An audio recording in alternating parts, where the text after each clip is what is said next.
Shalom, selamat pagi, selamat hari Minggu, saudaraku yang dikasihi oleh Tuhan.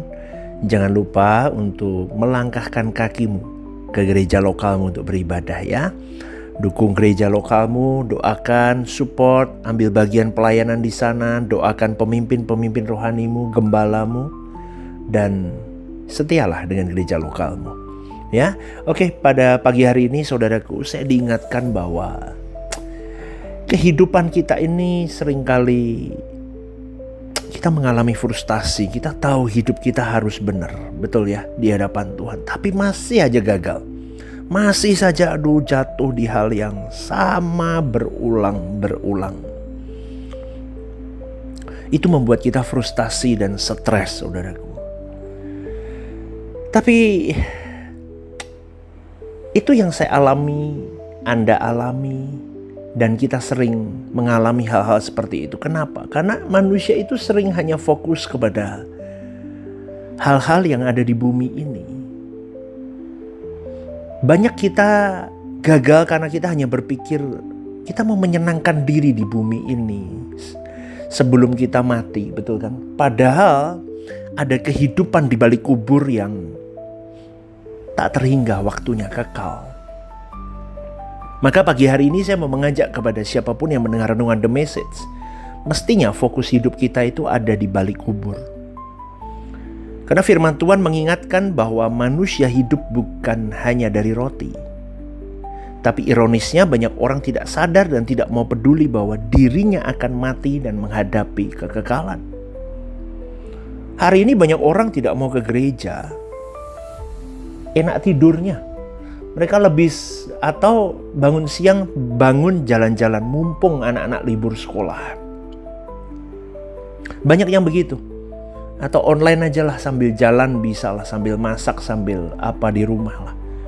Malas ke gereja. Kalaupun ke gereja, mereka pergi hanya karena menjalani agama. Atau mungkin hanya untuk mendapatkan pertolongan dan berkat saja dari Tuhan. Dan masalahnya adalah, saudaraku, banyak gereja yang hanya mengarahkan jemaat kepada berkat-berkat jasmani saja. Sambil gereja menarik uang kolekte, membangun gedung-gedung besar gereja. Dan hanya di situ, saudaraku. Itu yang membuat saya kadang gelisah. Tetapi memang tidak mudah kalau kita ada di dalam ajaran atau didikan yang memang benar-benar kebenaran murni, karena tidak semua orang tertarik dengan itu.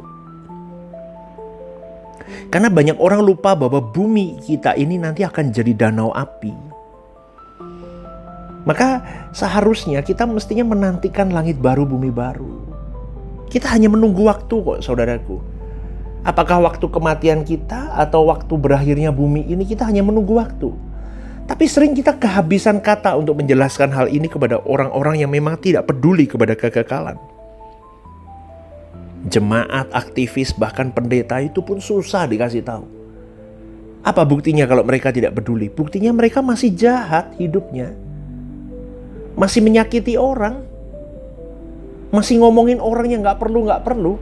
Masih menghakimi orang, masih berjinah, masih gila hormat, masih cinta uang. Masih banyak lagi lainnya.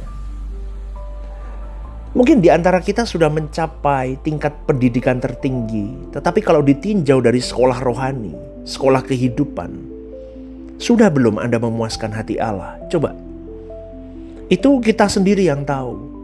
Maka boleh saya simpulkan begini. Tidak ada artinya segala pendidikan, kehormatan kalau hidup kita tidak mengekspresikan perasaan Allah. Jadi jangan sombonglah dengan gelar-gelar dunia kita ini. Segala kredibilitas kita, popularitas kita. Tidak ada artinya kalau kau dan saya tidak dikenal Tuhan. Maka sekarang waktunya kita perkatakan bahwa diriku harus sampai di puncak Allah. Di puncak hati Allah. Kita mau perkarakan itu, tingkat kerohanian kita terkait dengan bagaimana cara kita mengekspresikan perasaan Allah dalam hidup kita. Ayo saudaraku, berjuanglah. Saya juga berjuang setengah mati, memang bahkan Udah nggak setengah mati, mati beneran. Udah saudaraku, betul. Susahnya minta ampun. Ampun susahnya saudaraku. Kadang sampai saya teriak, aduh gagal lagi, Tuhan ampuni aku. Aduh saudaraku, tapi memang itulah perjuangan kita. Mematikan keinginan daging, nafsu diri, melepas kodrat dosa dan mengenakan kodrat ilahi. Dan itu perjuangannya seumur hidup saudaraku. Kita harus dikurung, di penjara dengan track Allah itu, maunya Allah. Berdoalah, dengerin khotbah-khotbah yang benar begini. Lakukan dengan tekun. Maka Anda akan mendapatkan impartasi penularan dari sifat-sifat Allah. Tapi intinya doa loh saudaraku. Kau harus punya waktu sendiri dengan Tuhan.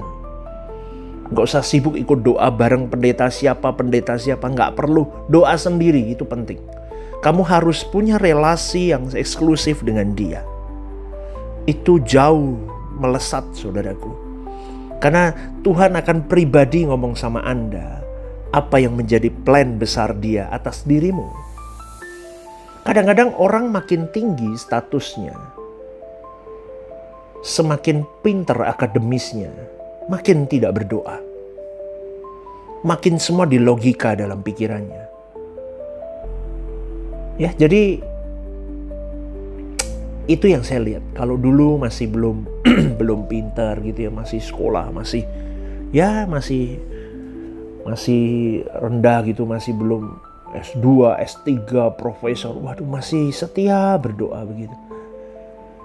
Ya, jadi jemaat, rajin kebaktian, duduk, catat khotbahnya ngomong apa, pendetanya dicatat, pulang direnungin lagi, dibaca ulang, berdoa sama Tuhan saat teduh.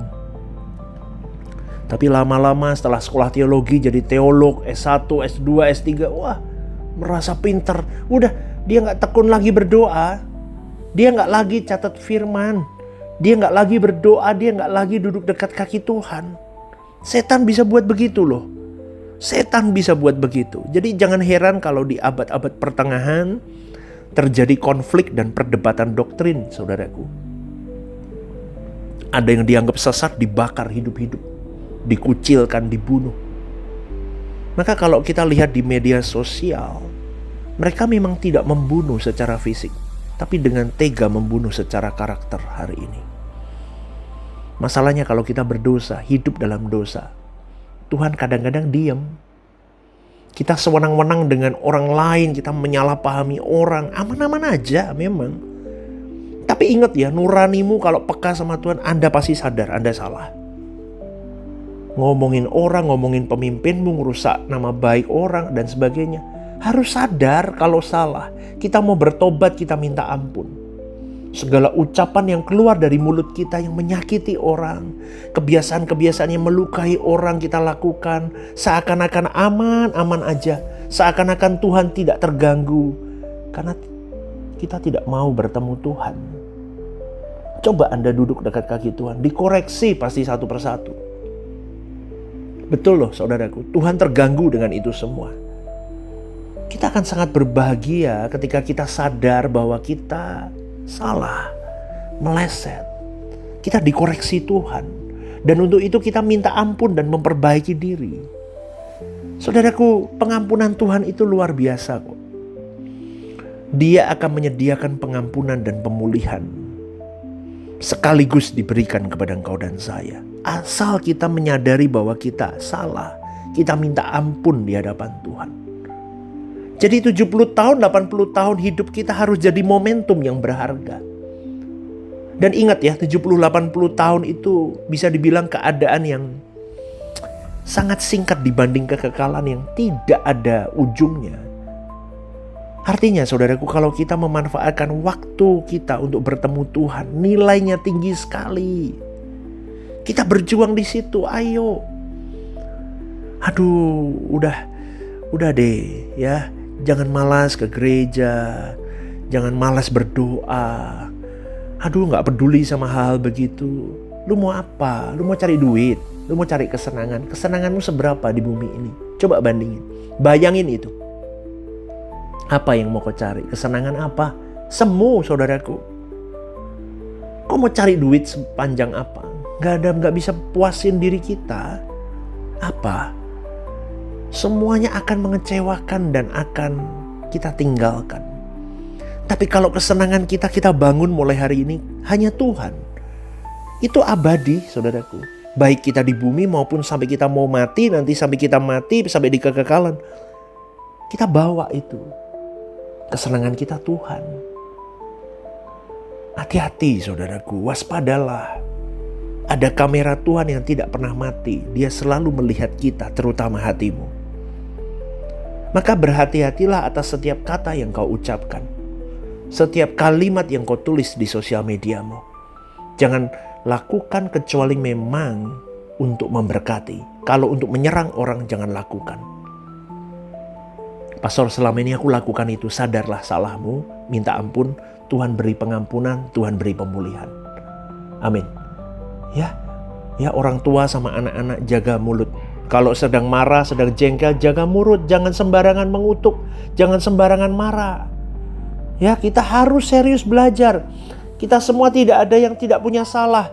Jadi kita semua orang berdosa, tapi Tuhan itu baik. Tuhan mau mengampuni. Tuhan mau melupakan dosa-dosa kita. Tuhan mau menyertai kita. Maka kita harus terus melangkah walaupun jatuh bangun, saudaraku. Jangan lemah, ayo bangkit. Jangan berpikir tidak bisa hidup suci. Bisa, ayo bareng-bareng sama saya. Memang susah, saudaraku, tapi ayolah, ya. Yuk kita minta tuntunan Tuhan, minta pertolongan Roh Kudus. Kita sama-sama loh punya kekurangan, sama-sama punya kelemahan. Sama-sama hidup dalam daging yang berkodrat dosa. Tetapi kita memutuskan untuk tidak menuruti keinginan daging lagi mulai hari ini. Aku tidak mau menuruti keinginan dosa lagi. Amin, saudaraku, ambil tekad yuk. Kita hanya mau nurutin kehendak Allah. Wah, kalimat itu harus digaungkan terus. Ketika ada kesempatan berbuat dosa, kita gaungkan lagi. Ketika ada lagi kesempatan dosa ditawarkan oleh setan itu, kita gaungkan lagi. Ya, biar kiranya hati kita tertaruh di kerajaan surga. Dan selalu ingat bahwa kita sedang ada dalam perjalanan menuju surga. Dunia bukan rumahku. Tuhan menungguku di sana, di langit baru dan bumi yang baru. Selamat hari Minggu, selamat beribadah dan Tuhan memberkati. God bless you.